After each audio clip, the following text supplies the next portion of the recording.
मित्रांनो, आजपासून एक नवीन उपक्रम सुरू करतोय, की आपण बाजारातनं बरेच पदार्थ विकत आणून खात असतो. परंतु त्या पदार्थात नक्की काय घातलंय आणि ते पदार्थ आपल्या खाण्यासाठी चांगले आहेत का नाहीत, हे आपण शिकणार आहोत.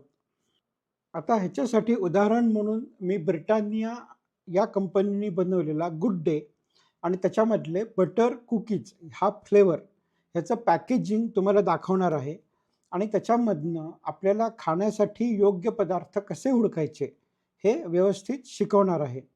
आपण ह्याच्यापुढे रोज हळू करत हा पूर्ण पुडा कसा वाचायचा, त्यातली आवश्यक ती माहिती कशी ओळखायची हे बघणार आहोत. आता आज पहिल्या दिवशी असं बघूयात, की बटर कुकीज म्हणजे आपल्याला असं वाटतं, की ह्याच्यात भरपूर बटर घातलेलं असेल. परंतु जेव्हा आपण ह्याची न्यूट्रिशन इन्फॉर्मेशन बघतो आणि त्यात इन्ग्रेडियंट्स म्हणजे ह्याच्यामध्ये काय-काय घातलंय हे बघतो, तेव्हा त्यात असं लिहिलंय, की यात बटर आहे आणि हे पूर्ण पॅकेजच्या फक्त 2% आहे. म्हणजे जर आपण 100 ग्रॅमचा तो बिस्किट पुडा खाल्ला, तर त्याच्यामधनं आपल्याला फक्त 2 ग्रॅम बटर मिळणार आहे. म्हणजे ह्याचा अर्थ असा होतो, की अतिशय छोट्या प्रमाणात एखादा पदार्थ घालून सुद्धा त्याची जाहिरात इतकी मोठी केली जाते, की आपल्याला नक्की किती घातलं ह्याचा अंदाज येत नाही आणि आपल्याला खूप बटर मिळेल ह्या आशेनी किंवा अपेक्षेनी आपण तो पुडा विकत घेतलेला असतो.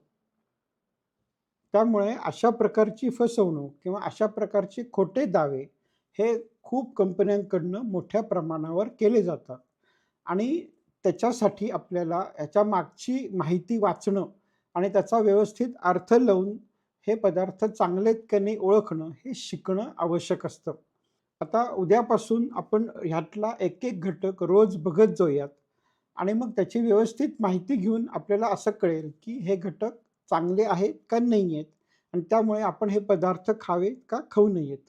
त्याच्यामुळे बघत राहा, लाईक करा, शेअर करा, सबस्क्राईब करा. धन्यवाद.